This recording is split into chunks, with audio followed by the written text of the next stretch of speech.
Today we are going to start our lecture number 2 of chapter water.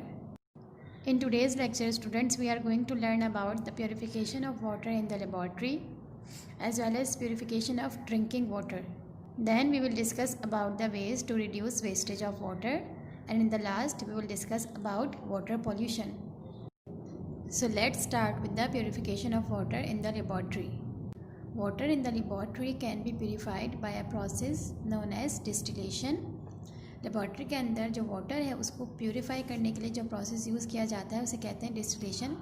तो आइए अब हम इस डायग्राम के थ्रू ये देखते हैं कि लेबॉर्ट्री के अंदर वाटर की प्यूरिफिकेशन कैसे की जाती है और क्या क्या अपरेटस यूज़ किया जाता है।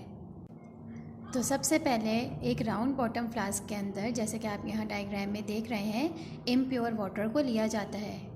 इस इम्प्योर वाटर को हीट किया जाता है। हीट करने की वजह से ये वाटर कन्वर्ट हो जाता है वेपर्स के अंदर।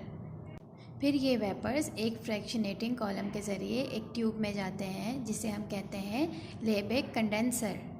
तो स्टूडेंट्स, जैसा कि आप सब लोग जानते हैं, वेपर्स वाटर की गैसियस स्टेट है। जब वो वाटर इस लेबेक कंडेंसर के अंदर आता है तो यहाँ पर ये वाटर लिक्विड वाटर में कन्वर्ट हो जाता है, जिसे एक फ्लास्क के अंदर कलेक्ट कर लिया जाता है। तो इस तरह फ्लास्क के अंदर ये जो वाटर कलेक्ट होता है ये डिस्टिल्ड वाटर होता है, यानी बिल्कुल प्योर वाटर जिसमें H2O के अलावा कोई और मिनरल मौजूद नहीं होता। तो इस तरह लेबेक कंडेंसर को यूज़ करके वाटर की प्यूरिफिकेशन की जाती है लेबॉर्ट्री के अंदर। तो स्टूडेंट्स, आपने ये तो देख लिया कि लेबॉर्ट्री के अंदर वाटर की प्यूरिफिकेशन कैसे की जाती है, लेकिन आप सब लोग ये भी जानते हैं कि हम जो पानी पीते हैं हमारे घरों में और फैक्ट्रीज़ में जो वाटर इस्तेमाल होता है वो पानी दरिया से आता है, और दरिया में तो बहुत सारे जर्म्स और इम्प्योरिटीज़ मौजूद होती हैं। तो क्या हम उस पानी को डायरेक्ट यूज़ कर सकते हैं ड्रिंकिंग के लिए या यूज़ के लिए? नहीं, हम उस पानी को डायरेक्ट यूज़ नहीं कर सकते। उस रिवर वाटर को पहले प्यूरिफाई किया जाता है। प्यूरिफिकेशन के बाद फिर वो हम तक पहुंचता है और हम इसे इस्तेमाल करते हैं। So let's see drinking water की प्यूरिफिकेशन कैसे की जाती है।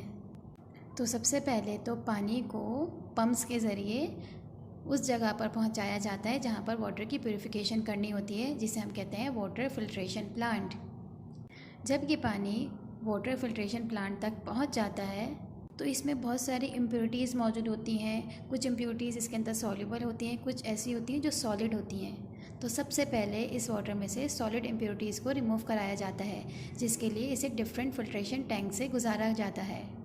तो सबसे पहले पानी को कोर्स सैंड फिल्टर से गुजारा जाता है, जिसमें बड़ी बड़ी सॉलिड इम्प्योरिटीज़ जैसे पत्ते हो गए, पत्थर हो गए, ये फ़िल्टर होकर नेक्स्ट टैंक में चले जाते हैं, जिसे हम कहते हैं सेडिमेंटेशन टैंक। इस टैंक के अंदर वो चीज़ें जो कि टैंक में नीचे सेटल डाउन हो सकती हैं वो सेटल डाउन हो जाती हैं। उसके बाद इस वाटर को ऊपर से दूसरे टैंक में ट्रांसफ़र कर दिया जाता है, जहाँ पर मौजूद होते हैं फाइन सैंड फिल्टर्स। ये फाइन सैंड फिल्टर्स क्या काम करते हैं? ये वो डस्ट पार्टिकल्स जो बहुत ही ज़्यादा स्मॉल साइज़ के होते हैं और नीचे सेटल डाउन भी नहीं हो सकते, वो इस सैंड फिल्टर से पास होने के बाद इस सैंड फिल्टर के अंदर रह जाते हैं, और अब पानी के अंदर कोई भी सॉलिड इम्प्योरिटी नहीं मौजूद है। लेकिन इस पानी में अभी भी बैक्टीरिया वगैरह मौजूद हो सकते हैं, इसलिए अब पानी को नेक्स्ट टैंक में, जिसे क्लोरीनेशन टैंक कहा जाता है, वहाँ डाला जाता है। इस टैंक के अंदर वाटर का ट्रीटमेंट करवाया जाता है क्लोरीन के साथ। क्लोरीन एक डिसइंफेक्टेंट है, यानी कि ये उसमें मौजूद पानी में मौजूद जर्म्स हैं, बैक्टीरिया हैं, उनको मार देता है, ख़त्म कर देता है। फिर क्लोरीन टैंक से ये पानी अगले टैंक में जाता है, जो कि एक बहुत बड़ा टैंक होता है। उसमें इस पानी को स्टोर कर लिया जाता है। अब इस पानी में ना तो कोई सॉलिड इम्प्योरिटी है और ना ही कोई बैक्टीरिया है और ना ही जर्म्स। अब इस बड़े से टैंक से पाइप्स के थ्रू ये पानी फैक्ट्रीज़ और घरों तक पहुंचा दिया जाता है। अब हम इस पानी को पी सकते हैं, क्योंकि इस पानी में ना ही तो कोई जर्म्स हैं, ना ही कोई स्मेल, ना ही टेस्ट और ना ही कलर। तो इस तरह स्टूडेंट्स एक लेंथी प्रोसेस के ज़रिए वाटर को प्यूरिफाई करके ड्रिंकिंग के लिए सूटेबल बनाया जाता है। आइए अब हम यूजेस ऑफ वाटर देखते हैं। स्टूडेंट्स, आप सब लोग जानते हैं वाटर के बहुत सारे यूजेस हैं, तो आइए हम फिर भी चंद एक इम्पॉर्टेंट यूज़ देख लेते हैं वाटर का। सबसे पहला और मोस्ट इम्पॉर्टेंट पॉइंट हमारे पास क्या है, वो यही है कि एनिमल्स और प्लांट्स और जितने भी लिविंग ऑर्गेनिजम्स हैं वो वाटर की वजह से ही ज़िंदा हैं, सर्वाइव कर पा रहे हैं। अगर वाटर नहीं होता तो हम लोग ज़िंदा नहीं रह सकते थे। इसी तरह अगर हम अपनी यानी कि ह्यूमन बींग्स की बात करें तो हम पानी को ड्रिंकिंग के लिए, कुकिंग के लिए, वॉशिंग के लिए और बहुत सारे और पर्पसेस के लिए भी यूज़ करते हैं। यही पानी आपके पास पौधों को दिया जाता है जिससे आपको खाना मिलता है, आपको फ्रूट्स मिलते हैं, आपको वेजिटेबल्स मिलते हैं। तो फ्रूट्स और वेजिटेबल्स आपको प्लांट्स की वजह से मिलते हैं और प्लांट्स के लिए वाटर एक बहुत ही इम्पॉर्टेंट चीज़ है। इसी तरह आप सब लोग डैम के बारे में जानते होंगे कि डैम में पानी को स्टोर किया जाता है। डैम का क्या फ़ायदा होता है? डैम का फ़ायदा ये होता है कि जब बारिश होती है तो हम डैम में बहुत सारा पानी स्टोर कर लेते हैं। फिर उस पानी की मूवमेंट के ज़रिए हम इलेक्ट्रिसिटी प्रोड्यूस करते हैं जिसे हम कहते हैं हाइड्रो इलेक्ट्रिसिटी, और ये इलेक्ट्रिसिटी बहुत सस्ती होती है। तो स्टूडेंट्स, अभी आपने देखा कि वाटर को कितने लंबे प्रोसेस के बाद प्यूरिफाई किया जाता है और हम उसको पी सकते हैं, हमारे लिए पीने के काबिल बनाया जाता है। और आपने ये भी देखा कि वाटर का कितना ज़्यादा यूजेज है। अगर वाटर नहीं होगा तो लिविंग ऑर्गेनिज्म तो इस दुनिया में ज़िंदा रह ही नहीं सकते। तो इसका मतलब है हमें वाटर को वेस्ट नहीं करना चाहिए। लेकिन कभी कभी ऐसा होता है कि हम बेध्यानी में बहुत सारा वाटर वेस्ट कर देते हैं। तो आइए हम ये देखते हैं कि हम किस तरह वाटर की वेस्टेज को रिड्यूस कर सकते हैं। तो first one is do not leave the tap running when you are brushing your teeth और वॉशिंग डिशेस। कभी भी जब आप अपने टीथ ब्रश कर रहे हो और डिशेस को वॉश कर रहे हो, बर्तन धो रहे हो, तो कभी भी नल खुला ना रखें।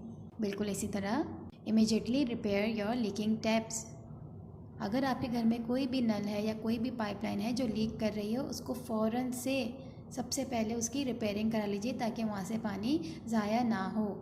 बिल्कुल इसी तरह ना शावर लेते हुए आप बहुत ज़्यादा पानी को ज़ाया ना करें। और जब आप अपने गार्डन पे वाटरिंग कर रहे हों या फिर अपनी कार वॉश कर रहे हों या बाइक वॉश कर रहे हों तो भी आप हॉस को बंद रखें, टर्न ऑफ कर दें ताकि पानी का ज़्यादा वेस्टेज ना हो।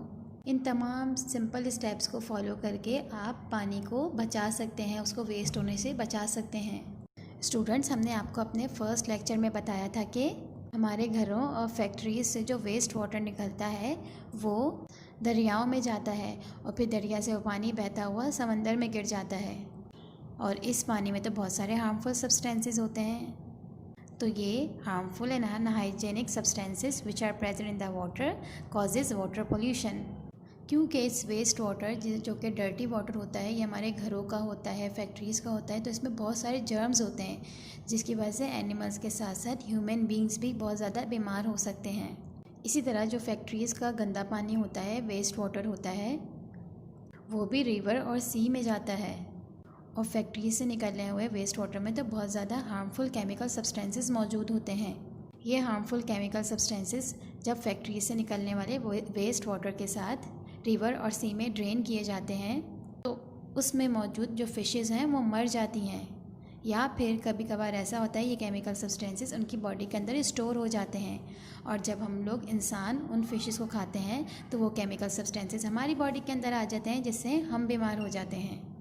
बिल्कुल इसी तरह वाटर पोल्यूशन की एक और वजह ऑयल स्पिल्स है। आप सब लोग जानते हैं कि शिप्स के ज़रिए चीज़ों की ट्रांसपोर्ट की जाती है, तो इन शिप्स में तो बहुत ज़्यादा ऑयल प्रेजेंट होता है और अक्सर ऑयल टैंकर्स भी होते हैं। इन ऑयल टैंकर से जो ऑयल निकलता है वो ओशन की सरफेस पर ही फ्लोट करता रहता है। तो जब सी बर्ड्स आते हैं समंदर में मछलियों का शिकार करने तो वो क्या होता है उनके साथ, जब पानी पे उतरते हैं तो ये ऑयल उनके विंग्स पर चिपक जाता है जिसकी वजह से उनके विंग्स जैम हो जाते हैं और ना ही वो फिर उड़ पाते हैं और ना उड़ने की वजह से वो अपना खाना भी तलाश नहीं कर पाते और मर जाते हैं। बिल्कुल इसी तरह जब हम समंदर पर जाते हैं और खाने पीने की बहुत सारी चीज़ें वहाँ पर ही छोड़ आते हैं और वहाँ पर गार्बेज फेंक आते हैं तो होता क्या है कि वो गार्बेज पानी के साथ समंदर के अंदर चला जाता है और समंदर में बहुत सारी फ़िशेज़ मौजूद होती हैं। वो गार्बेज जाके उन्हें बहुत नुकसान पहुँचाता है और अक्सर फ़िशेज़ उससे मर भी जाती हैं। तो इस वाटर पोल्यूशन से बचने के लिए सीवरेज वाटर को ट्रीट करके फिर समंदर में एम्प्टी किया जाता है ताकि वो इतनी सारी डिजीज़ कॉज ना करे। So students, our chapter is completed here And what we have learned in today's lecture, we have learned that how water is purified in the laboratory by Liebig condenser. We have also discussed about the purification of drinking water, that how river water is treated and becomes suitable for drinking. We have also discussed few uses of water and how we can reduce the wastage of water. And in the last, we have discussed about the water pollution, how harmful is the water pollution for fishes and other sea animals. Thank you so much students. Please subscribe SSA YouTube channel and get notifications for uploaded lectures. And don't forget to press the like button. Take care of yourself and your family. Stay home, stay safe. Allah Hafiz.